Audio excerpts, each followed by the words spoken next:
আসসালামু আলাইকুম ভাইরা, তোমরা কেমন আছো? আশা করি তোমরা ভালো আছো। আজকে আমাদের যেই টপিক, সেই টপিক হলো জারণ সংখ্যা নির্ণয় করা। জারণ সংখ্যা নির্ণয়ের জন্য কি কি রুলস প্রয়োজন এই ভিডিওতে আলোচনা করব। আর এই জারণ সংখ্যাটা নির্ণয় করব এই ভিডিওতে। জারণ সংখ্যা নির্ণয়ের জন্য যে রুলস প্রয়োজন, ধাতু সমূহ মৌলগুলোর জারণ সংখ্যা ধনাত্মক হয়, অধাতু মৌলগুলোর জারণ সংখ্যা ঋণাত্মক হয়। এবার তোমরা তো মনে হয় ভালো করে জানো ধাতু কোনগুলো, অধাতু কোনগুলো। সেইগুলো জারণ সংখ্যা, ধাতুর জারণ সংখ্যা ধনাত্মক হবে আর অধাতুর জারণ সংখ্যা ঋণাত্মক হয়। এটা ১ নম্বর রুলস। আর ২ নম্বর রুলস হলো ক্ষার ধাতুর মৌলগুলোর জারণ সংখ্যা +1 হয়। এবার ক্ষার ধাতু কোনগুলো? ১ নং গ্রুপের মৌলগুলোকে বলা হয় ক্ষার ধাতু। এবং মৃৎক্ষার ধাতুর জারণ সংখ্যা +2 হয় এবং মৃৎক্ষার ধাতু ২ নং গ্রুপকে বলা হয় মৃৎক্ষার ধাতু। সেই মৌলগুলো জারণ সংখ্যা +2। আর হ্যালোজেন অর্থাৎ ১৭ নম্বর গ্রুপের মৌলগুলোকে বলা হয় হ্যালোজেন মৌল। সেই মৌলগুলোর জারণ সংখ্যা তোমার -1 হয়। যেমন ১৭ নম্বর গ্রুপের মৌল ক্লোরিনের তাহলে জারণ সংখ্যা -1 হবে। তোমাদের বইয়ে তোমাদের ৭ অধ্যায় মনে হয় রাসায়নিক বিক্রিয়া অধ্যায়ে জারণ সংখ্যা নির্ণয়ের জন্য ছক দেওয়া আছে। ছকটা যদি খুব সুন্দর করে যদি পড়ো তাহলে সেগুলা বিস্তারিতভাবে বুঝতে পারবে। আর চলো এই ভিডিওটার সালফার এর জারণ সংখ্যা নির্ণয় করব।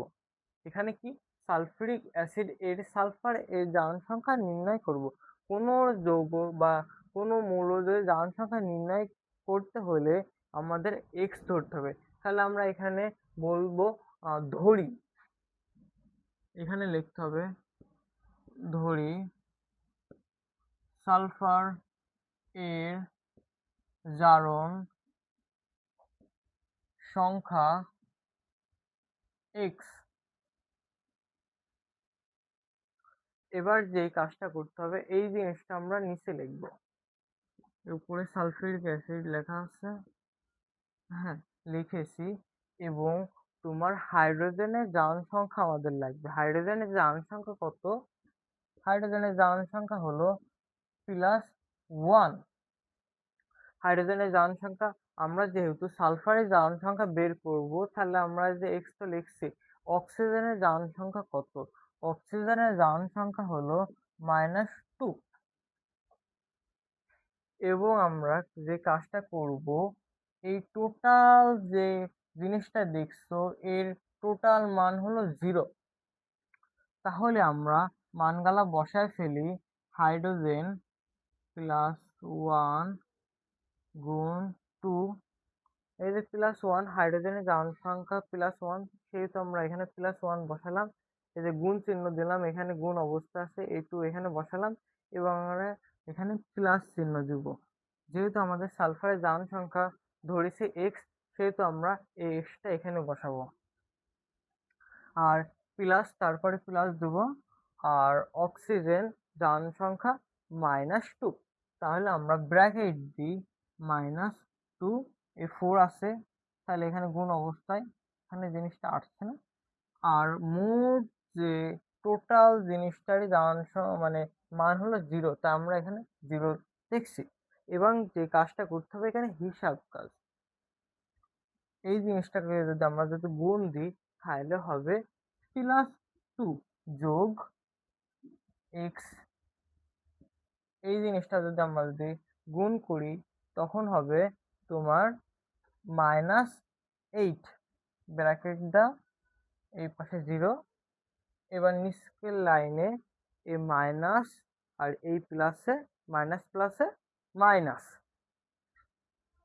+2 যোগ x মাইনাস প্লাসে মাইনাস, অর্থাৎ -8। এই পাশে 0। এখানে সমান সমান না দিয়ে বা দেয়া ভালো হবে, তাহলে আমরা বা দিই। এবং যে কাজটা করতে হবে, এই -8টা আছে না, -8কে আমরা এই পাশে পার করে দেব। +2 যোগ এক্স মাইনাস টুটাকে এই পাশে পার করে দিলে শুধু হবে +8।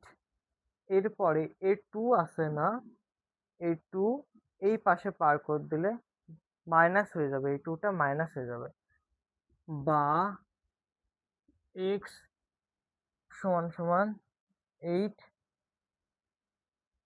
মাইনাস টু, তাহলে আসবে +6। অর্থাৎ তোমার সালফারের জারণ সংখ্যা +6। তাহলে এখানে লিখি সালফার এর জারণ সংখ্যা +6। তাহলে বের হয়ে গেল +6। এইগুলো জানার জন্য তোমাকে আমি বললাম না, রাসায়নিক বিক্রিয়ায় তোমাদের জারণ সংখ্যা নির্ণয়ের জন্য ছক দেওয়া আছে। সেই ছক যদি মুখস্থ করো তাহলে এগুলা খুব সহজ হবে। কারণ কি দেখলা আমি এখানে +1 কেন বসালাম? কারণ কি ক্ষার ধাতু মৌলসমূহের জারণ সংখ্যা +1 দেওয়া আছে, তাহলে আমরা +1 বসালাম। আর এইগুলো মুখস্থ করতে হবে তোমাকে, মুখস্থ ওই ছকটা অবশ্যই মুখস্থ করতে হবে। মিথ্যার ধাতুর +2 হয়, এগুলা জিনিসগুলো মুখস্থ রাখলে এসব জিনিসগুলো খুব সহজে করতে পারবা। আজকের ক্লাস এইটুকু অংশে, বুঝছো?